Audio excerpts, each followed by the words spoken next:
Good morning student. 11th standard में SN विद्यालय e learning programme में मैं आपके लिए एक नया टॉपिक लेके आया हूँ। हम लोग आईयूपीएसी की बात कर रहे थे। आईयूपीएसी में बेसिकली हम लोगों ने ये सीखा था कि 3 मुख्य बातें होती हैं। एक को मैं वर्ड रूट बोलता हूँ,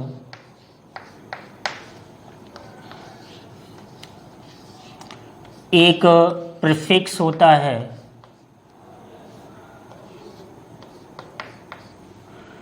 और एक सफिक्स होता है।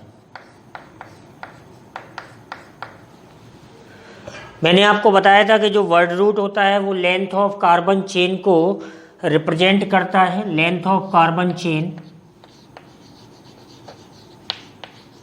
लेंथ ऑफ कार्बन चेन, और साथ ये कार्बन चेन जो होती है वो पेरेंट होती है। लॉन्गेस्ट चेन जिसको बोलते हैं। प्रीफिक्स 2 टाइप का होता है, प्राइमरी और सेकेंडरी, मैंने बताया था। प्राइमरी होता है और सेकेंडरी होता है। सफिक्स भी 2 टाइप का होता है, primary and secondary.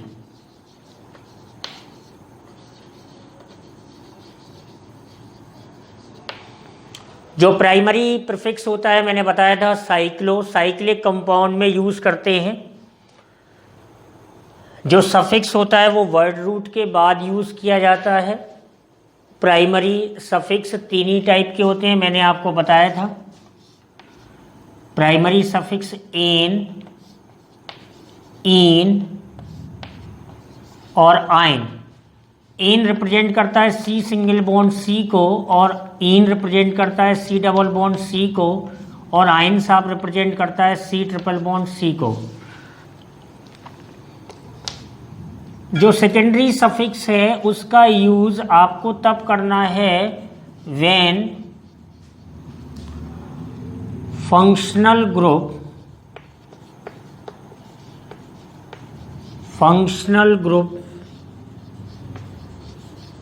is present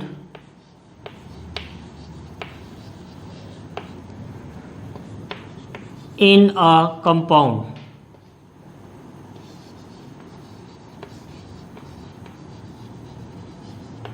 जब कंपाउंड में जो भी हमें आईयूपीएसी नोमेनक्लेचर करना होगा, हमें जो भी कंपाउंड गिवन होगा, यदि उसमें फंक्शनल ग्रुप प्रेजेंट होगा तो हम सेकेंडरी सफिक्स की बात करेंगे।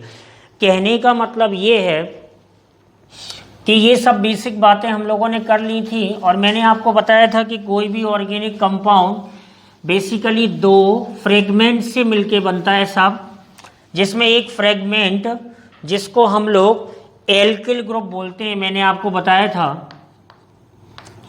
एक फ्रेगमेंट आर होता है जिसको हम लोग एल्काइल ग्रुप बोलते हैं, और दूसरा फ्रेगमेंट जो होता है जी, जिसको हम लोग क्रियाशील समूह मतलब फंक्शनल ग्रुप बोलते हैं। Functional group.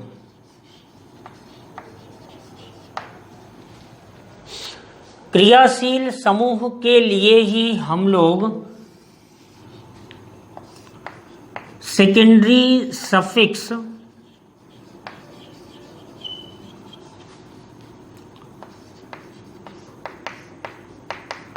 और सेकेंडरी प्रीफिक्स का यूज करते हैं।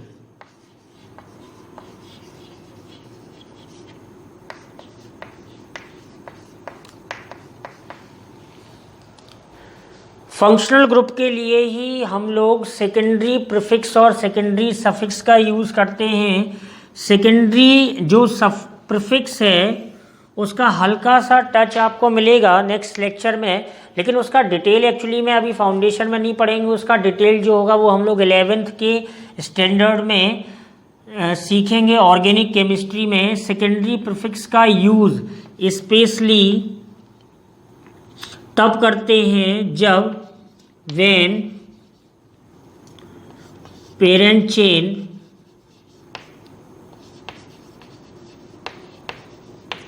या हम बोल दें और कंपाउंड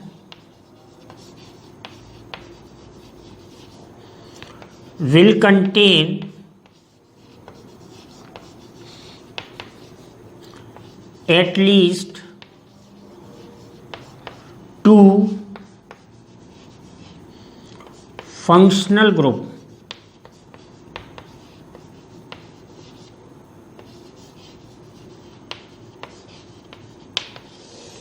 जेंटलमैन बात बिल्कुल क्लियर है, आप इसे क्लियर कर लें कि अगर किसी गिवन कंपाउंड में कम से कम दो फंक्शनल ग्रुप प्रेजेंट होंगे तभी हम सेकेंडरी प्रीफिक्स का यूज़ करेंगे, अदरवाइज हम सेकेंडरी प्रीफिक्स का यूज़ नहीं करेंगे। सेकेंडरी सफिक्स का use when compound will contain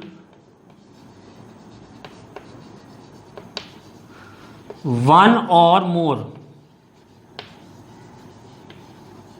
functional group।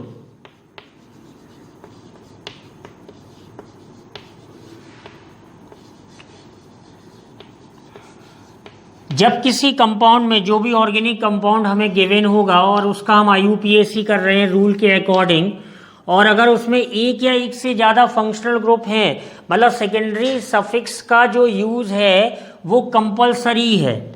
आप देख पा रहे हैं सेकेंडरी सफिक्स का जो यूज़ है वो कंपलसरी हो जाएगा, चाहे कंपाउंड में एक फंक्शनल ग्रुप हो, क्रियाशील समूह की संख्या एक हो या एक से ज़्यादा हो, लेकिन सेकेंडरी प्रीफिक्स पे आप फोकस करें कि सेकेंडरी प्रीफिक्स का यूज़ आपको केवल तब करना है जब कंपाउंड में कम से कम दो, मैंने लिखा है at least two functional group are present, तभी आपको सेकेंडरी प्रीफिक्स का यूज़ करना है। मतलब ध्यान आपको ये देना है कि IUPAC करते समय वर्ड रूट जो कि लेंथ ऑफ कार्बन चेन को रिप्रेजेंट करती है, प्राइमरी प्रीफिक्स जो कि cyclic compound nature, cyclic nature को रिप्रेजेंट करता है, प्राइमरी सफिक्स जो कि कार्बन एटम्स के बीच में, कार्बन स्केलेटन में, पेरेंट चेन में कार्बन एटम्स के लिंक को रिप्रेजेंट करता है, सिंगल, डबल और ट्रिपल। प्राइमरी सफिक्स मतलब बात आपको ध्यान रखनी है कि वर्ड रूट, मैं क्लियर कर दूं, दूसरा आएगा प्राइमरी सफिक्स,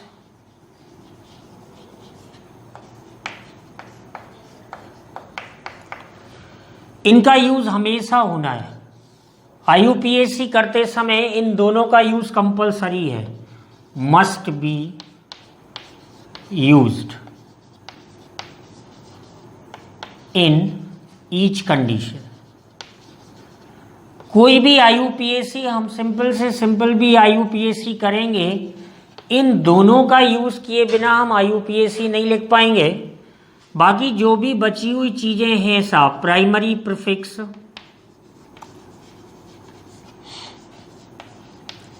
आप बिल्कुल अपने कॉन्सेप्ट को क्लियर कर लें, फंडामेंटल है ये, तो आप समझें बात को। दूसरा आया सेकेंडरी प्रीफिक्स,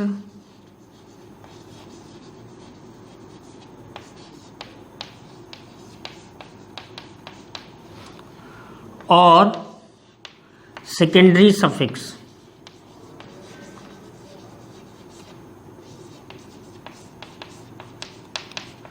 इनका जो यूज हम करेंगे IUPAC करते समय तो depend on the condition. Use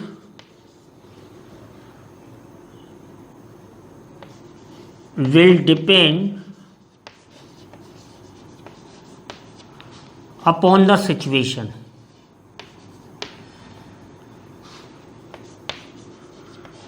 situation के हिसाब से इनका यूज करना है, लेकिन ये तो कंपलसरी है साहब।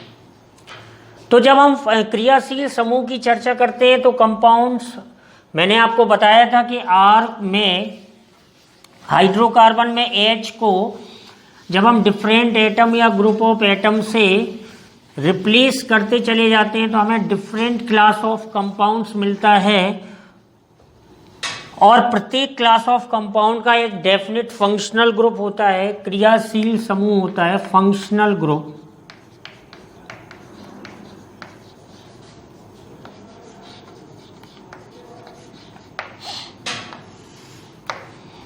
जिसको आप क्रियाशील समूह बोलते हैं।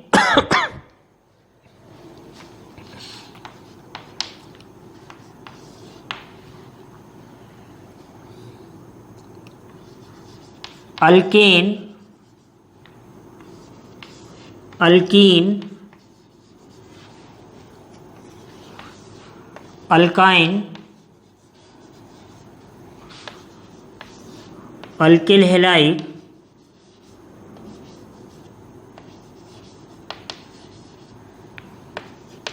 Alcohol,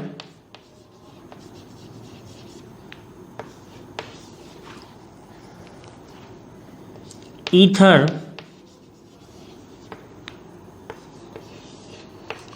acid.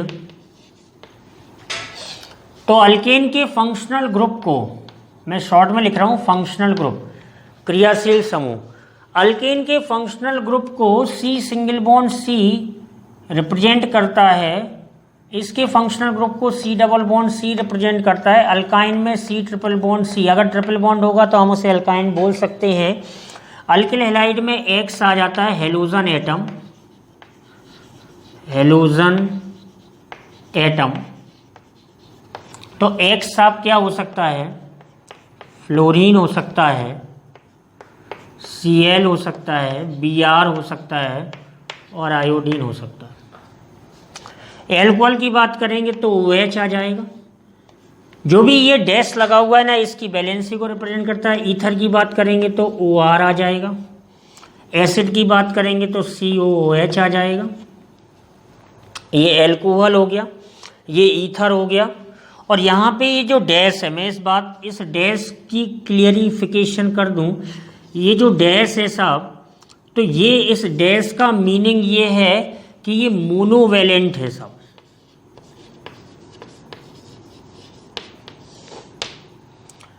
मतलब एल्कोहलिक ग्रुप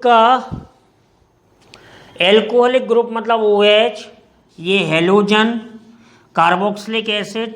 इसमें ये जो आगे डैश लगा हुआ है, ये वैलेंसी को रिप्रेजेंट करता है। सारे फंक्शनल ग्रुप की वैलेंसी 1 होगी।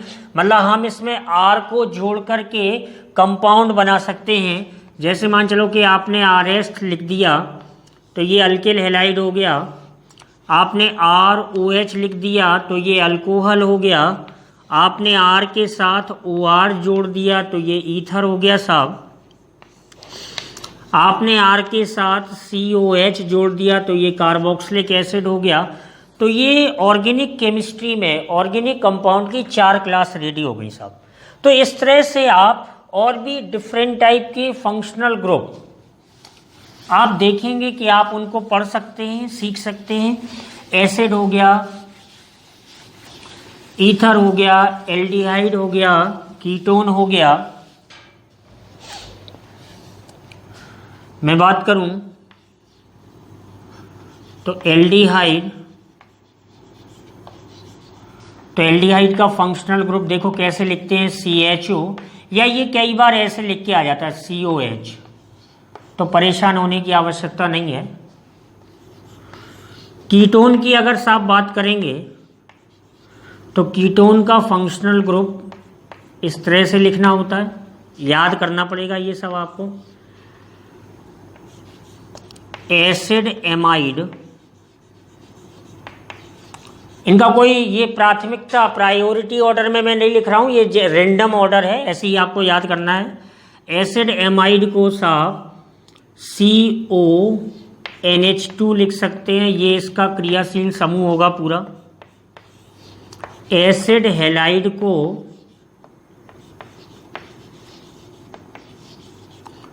आप COX लिख सकते हैं, X इज हेलोजन।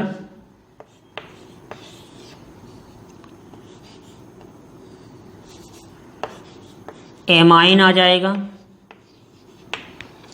एमाइंस में NH2, NH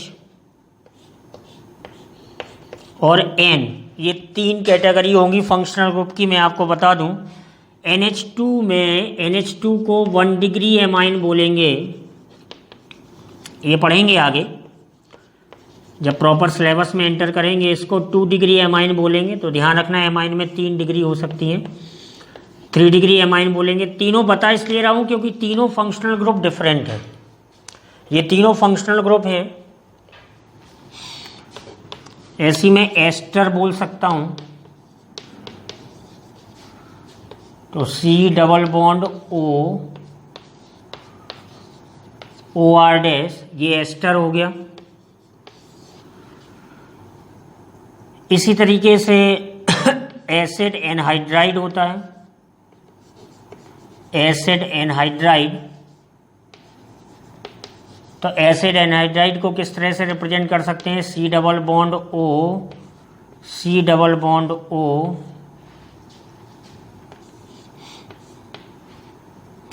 ये इस तरह से एसिड एनहाइड्राइड को रिप्रेजेंट किया जा सकता है। और भी कंपाउंड्स होते हैं, मैं आपको बता दूं, नाइट्रो हो गया, साइनाइड हो गया,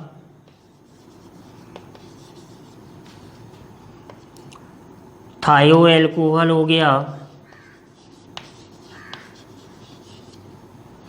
तो नाइट्रो के लिए NO2 लिखा हुआ आएगा, साइनाइड के लिए C ट्रिपल बॉन्ड N लिखा हुआ आएगा, थायो एल्कोहल के लिए SH लिखा हुआ आएगा। So all are different functional group, जिसको मैं सर्किल कर रहा हूँ, वो डिफरेंट अलग अलग प्रकार के क्रियाशील समूह हैं जिनको आपको याद करना है। क्रियाशील समूह का मीनिंग यही होता है जेंटलमैन कि एक ऐसा परमाणु, एक ऐसा एटम या ग्रुप ऑफ एटम जो उस कंपाउंड या उससे मिलते जुलते और दूसरे कंपाउंड की केमिकल प्रॉपर्टीज को रिप्रेजेंट करें, उनको हम क्रियाशील समूह बोलते हैं, फंक्शनल ग्रुप बोलते हैं। और उनके आधार पे ही हम उनकी रासायनिक गुणों का अध्ययन करते हैं, केमिकल प्रॉपर्टीज की स्टडी करते हैं। हम IUPAC से सीख रहे हैं तो कुछ एग्जाम्पल हम लोग कर लेते हैं। बस आपको एक थंब रूल यहाँ पे याद रखना है कि इन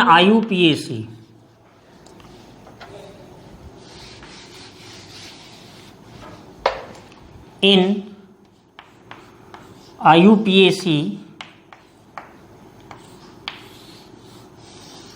मैं आपको एक जनरल रूल लिख रहा हूं।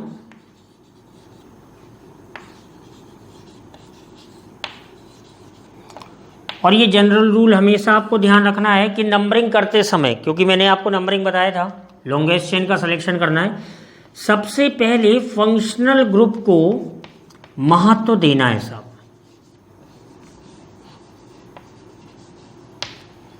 फंक्शनल ग्रुप को महत्व देना है। फंक्शनल ग्रुप के बाद यदि कंपाउंड में कोई डबल बॉन्ड है तो उसको महत्व देना है। उसके बाद कंपाउंड में कोई ट्रिपल बॉन्ड है तो उसको महत्व देना है। और उसके बाद कोई प्रतिस्थापी समूह अगर है, सब्स्टिट्यूट, मैंने बताया था आपको मिथाइल, प्रतिस्थापी समूह को हम R से रिप्रेजेंट कर देते हैं, जैसे मिथाइल, इथाइल एटसेट्रा। तो बस खेल यहाँ पे खेला जाना है असली, कि आपको जब नंबरिंग करनी है, जनरल रूल फॉर नंबरिंग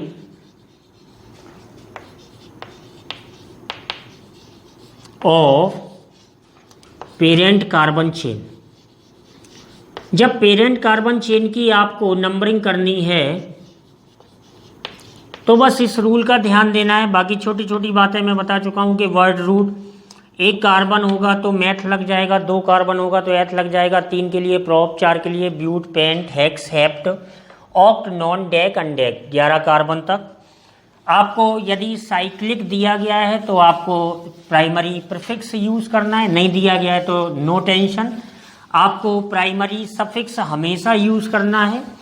यदि पेरेंट चेन में कोई डबल बॉन्ड नहीं आया है तो एन आएगा, डबल बॉन्ड आया है तो इन आएगा, ट्रिपल बॉन्ड आया है तो आयन आएगा।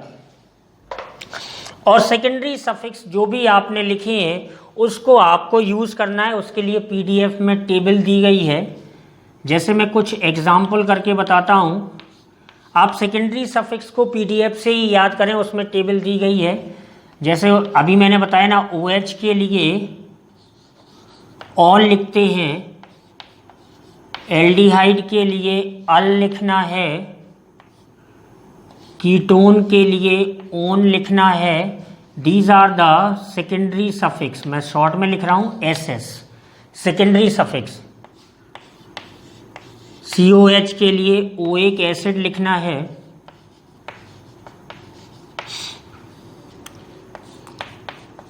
NO2 के लिए,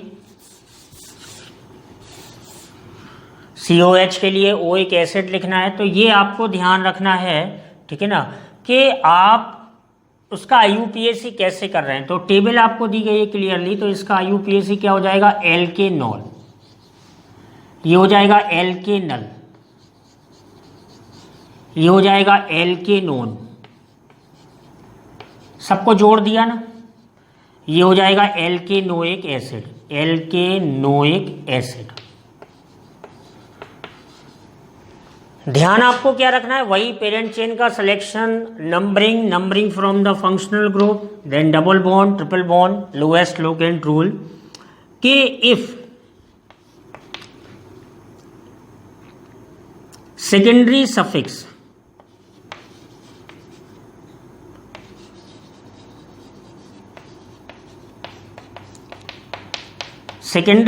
is started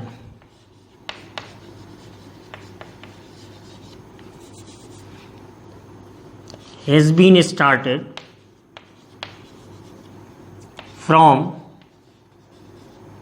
वोबल। ये थोड़ा सा अंग्रेजी का शब्द आ गया, स्वर जिसको बोलते हैं। वोबल्स का मतलब AEIOU, ठीक है ना, और अब तो Y भी ले लेते हैं समटाइम्स।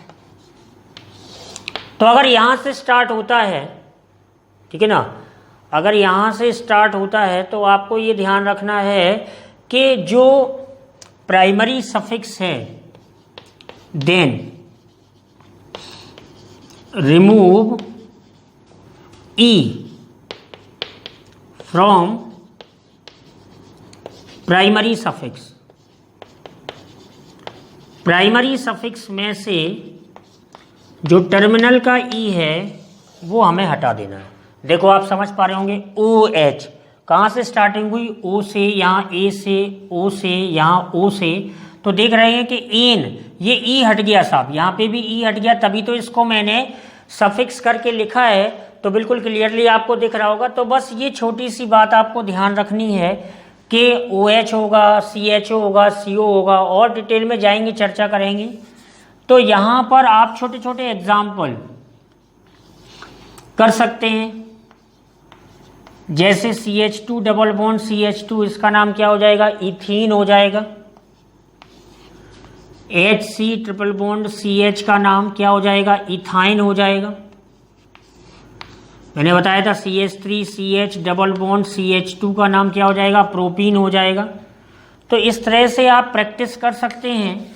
और बाकी जो है PDF में कुछ एग्जाम्पल्स आपको दिए गए हैं, उनको भी आप कर सकते हैं। बहुत ही आसान सा है, क्योंकि एग्जाम्पल्स एक्चुअली में IUPAC मीन्स प्रैक्टिस। तो प्रैक्टिस की तो साहब कोई लिमिट नहीं होती, हम 10, 20, 30, 100, 1000 IUPAC कितने भी करें, ठीक है ना, सभी संभव नहीं होते लेक्चर में। तो मैं आपको बताता हूं कि जैसे मान चलिए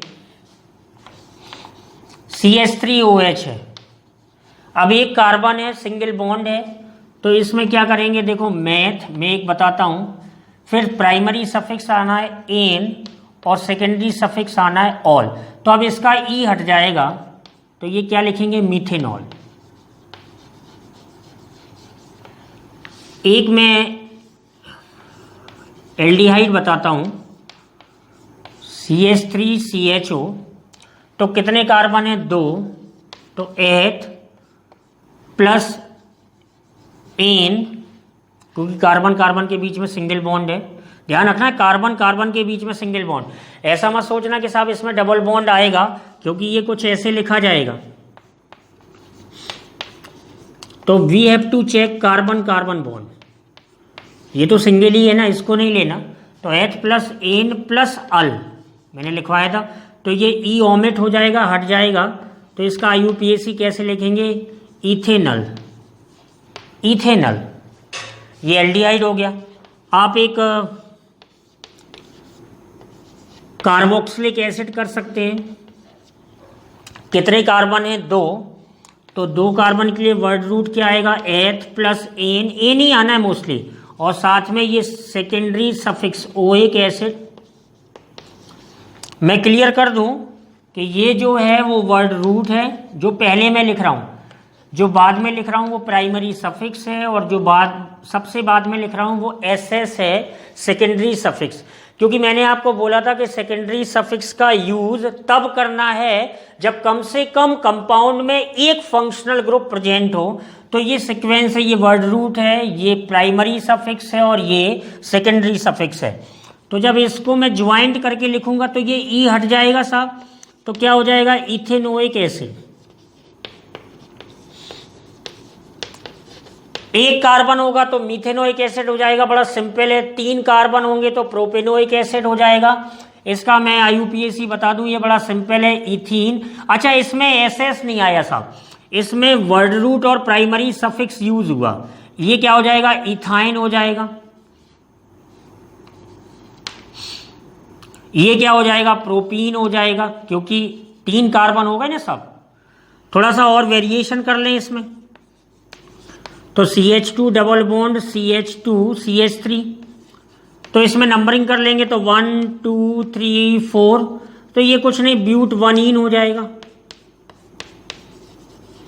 ये ब्यूट वनीन हो जाएगा। थोड़ा सा और वेरिएशन करें तो CH3 CH double bond CH2 CH3,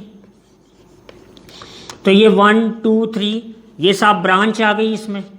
तो ब्रांच कौन सी लगी है? मिथाइल की, तो ये 2 मिथाइल प्रोपीन हो जाएगा साहब, 2 मिथाइल प्रोपीन हो जाएगा। तो आपको वरीड होने की आवश्यकता नहीं है, आपको परेशान होने की आवश्यकता नहीं है। जितने भी रूल्स मैंने बताए, थंब रूल आपको ध्यान रखना है कि आपको सबसे पहले पेरेंट चेन का सिलेक्शन करना है। बोले साहब पेरेंट चेन मतलब जिसमें डबल बॉन्ड हो, ट्रिपल बॉन्ड हो, इफ पॉसिबल जिसमें क्रियात्मक समूह आ जाए, इफ पॉसिबल जिसमें अधिकतम संख्या हो प्रतिस्थापी समूह की, इफ पॉसिबल।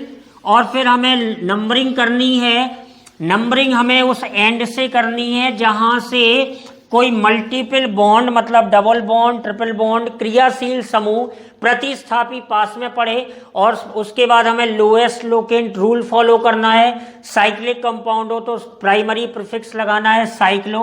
जैसे मैं आपको एक एग्जांपल बताता हूं, कर सकते हैं हम लोग अलग से, कि मान के चलो ये एक कंपाउंड होता, अगर मैं इसका IUPAC करता तो मैंने बताया था साइक्लोब्यूटेन हो जाता साहब। ये मैं थोड़ा सा इसमें चेंज कर रहा हूं और मैंने ये ब्रांच लगा दी, ये मिथाइल को रिप्रेजेंट कर रहा है, तो ये मिथाइल साइक्लोब्यूटेन हो जाएगा। स्टेप बाय स्टेप बढ़ रहे हैं।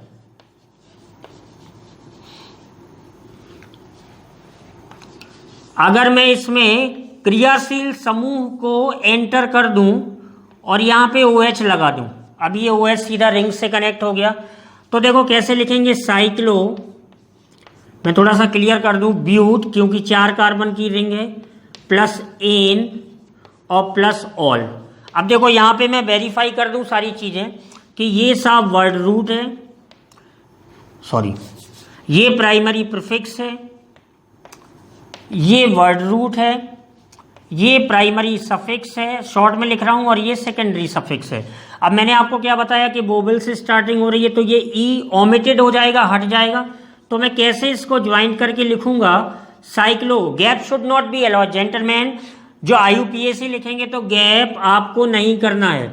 Butanol, cyclo butanol, that's will be the IUPAC of this compound.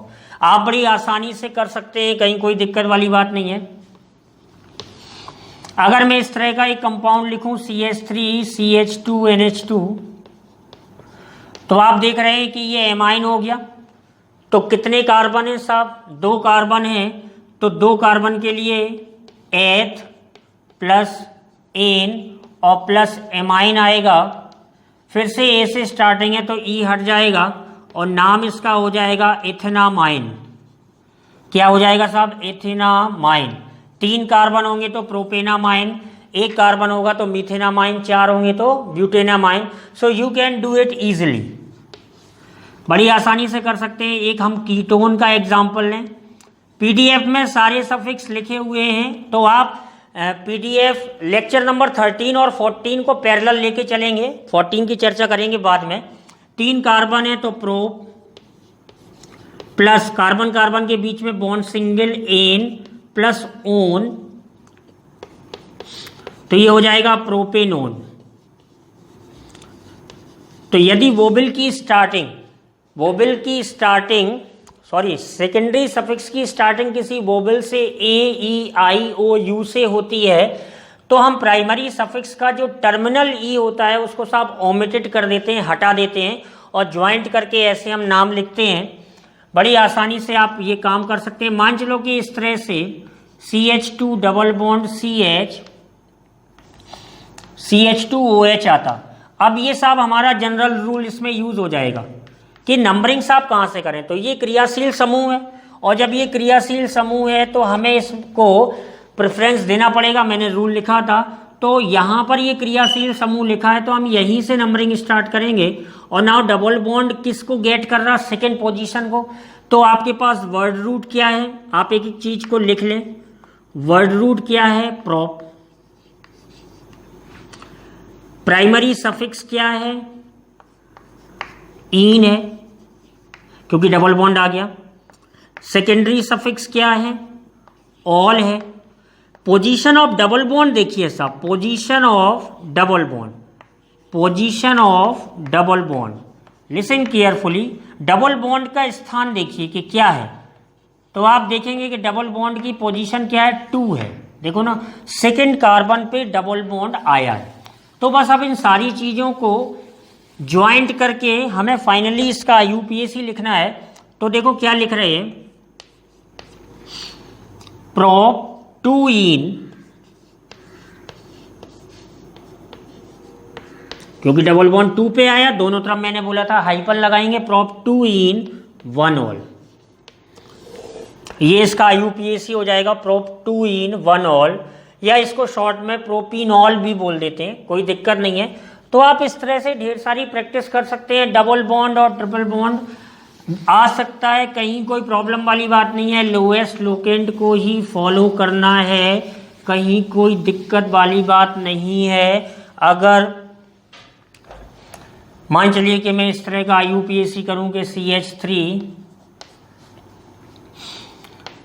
CH2 CH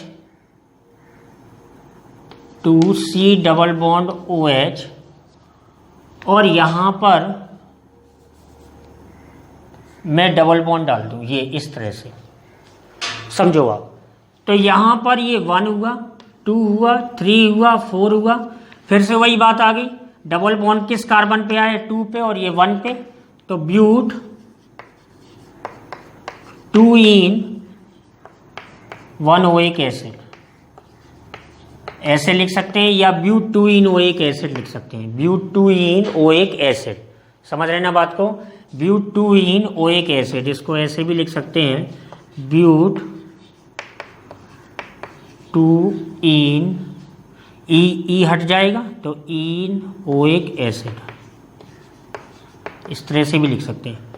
तो पीडीएफ में सारे पॉइंट्स रिटन में हैं, सारे रूल सफिक्स लिखे हुए हैं। बस आपको ये जो मैंने सिखाया कि थंब रूल क्या है, कि आपको जब आईयूपीएसी करना है तो साहब सबसे पहले पेरेंट चेन का सिलेक्शन, नंबर 2 पे कि वो लंबी होनी चाहिए, लॉन्गेस्ट होनी चाहिए, उसमें क्रियाशील समूह ज़्यादा होने चाहिए इफ पॉसिबल। ये सारी चीज़ें पॉसिबिलिटी पे हैं, यदि संभव है। क्रियाशील समूह होगा ही नहीं तो कोई दिक्कत नहीं है। फिर जनरल रूल जो मैंने लिखा कि क्रियाशील समूह को पहले, फिर डबल बॉन्ड, फिर ट्रिपल बॉन्ड, 4 चीज़ें हैं साहब। वर्ड रूट है जो length of carbon chain, primary prefix है जो साइक्लिक कंपाउंड को रिप्रेजेंट करेगा। प्राइमरी सफिक्स हमेशा यूज होगा एन, इन, आयन, और सेकेंडरी सफिक्स ऑल, अल, ओन, ये सब यूज होगा कब? जब कंपाउंड में कम से कम एक क्रियाशील समूह होगा, एक से अधिक भी होगा तो भी सेकेंडरी सफिक्स यूज होगा। तो कंडीशन पे आपको IUPAC करना है, तो इनकी प्रैक्टिस करेंगे। अगले लेक्चर में हम लोग IUPAC की और चर्चा करेंगे।